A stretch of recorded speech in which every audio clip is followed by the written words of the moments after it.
घोटकी वेझो आंदल सुंदराणी पुलिस पारां मुबैना पुलिस मुक़ाबले में बदनाम धाड़े लाल बख्श उर्फ लालू शेख खे मारण जी दावा।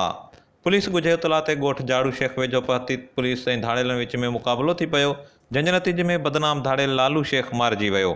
वधीक तफ़सील ॿुधाए रहियो आहे घोटकी खां कावेश डिजिटल मीडिया रिपोर्टिंग टीम जो रिपोर्टर अलहवरायो बुज़दार। जी अलहवरायो।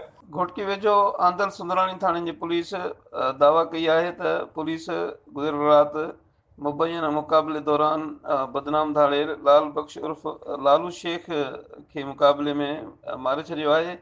पुलिस जो चवणु आहे त लाल बख्श उर्फ लालू शेख जेको अॻु में मारिजी वियल धाड़ेल मीर शेख जे टोले जो अहम माण्हू हुयो, खेसि खुफ़िया इतला मिलण ते पुलिस ॻोठ झाड़ू शेख जे भरिसां मुक़ाबले दौरान मारे छॾियो, जंहिं बाद मारिजी वियल धाड़ेल लाल बख्श उर्फ लालू शेख जो लाश तालका अस्पताल घोटकी आंदो वियो आहे। वॾी महिरबानी अलहवरायो बुज़दार तफ़सीलनि खां आगाह करण जे लाइ।